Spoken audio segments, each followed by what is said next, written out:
Hai, perkenalkan nama saya Eka Lorenza. Hari ini saya akan berbagi cerita tentang pengalaman saya menjadi seorang pemimpin.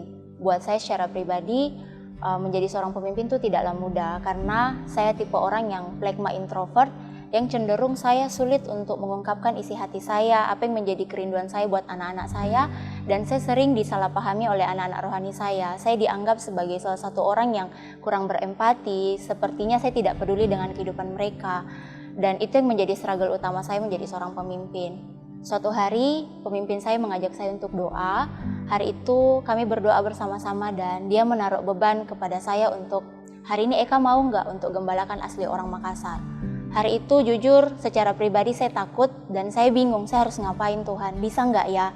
Karena saya tahu mereka punya kebutuhan utama itu quality time, sedangkan itu berbanding terbalik dengan latar belakangnya saya berbeda suku dengan mereka, berbeda budaya, dan saya juga orang yang introvert yang lebih suka di rumah.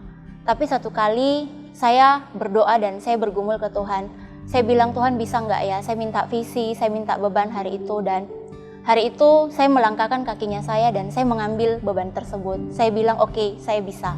Hari itu kita CG pertama kali hanya 2 orang.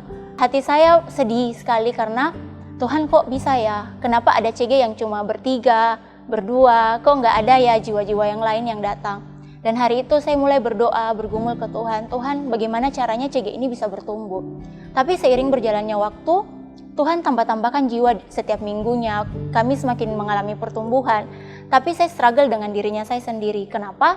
Saya tipe orang yang phlegma yang tidak suka dengan banyak konflik, sedangkan hari itu terlalu banyak konflik di CG kami yang membuat saya agak sedikit stres. Dan hari itu kami sedang pemuritan AOG.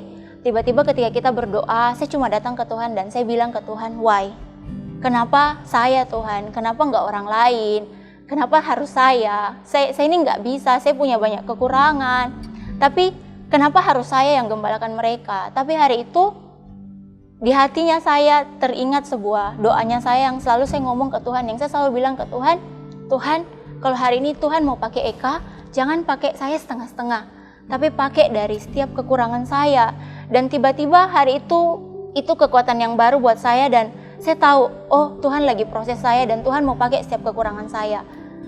Mulai hari berlanjut hari, saya keluar dari zona nyaman saya belajar untuk, Eka kamu bisa. Dan saya belajar untuk mulai mengembalakan mereka dengan hati yang tulus, karena saya tahu hari itu mereka adalah orang-orang yang luar biasa di tangan Tuhan dan mereka berharga di tangan Tuhan. Singkat cerita, ketika saya bertumbuh dan anak-anaknya saya juga bertumbuh, saya tahu hari itu Tuhan sedang kerjakan suatu hal yang luar biasa. Saya percaya ada pertumbuhan ketika ada orang-orang yang sepakat dan mau untuk berjuang bersama. Puji Tuhan, yang awalnya CG hanya berdua, sekarang saya melihat sebuah pertumbuhan menjadi 4 coaching dan saya melihat orang-orang yang sulit memberikan diri jadi seorang pemimpin, mereka mau untuk memberi diri.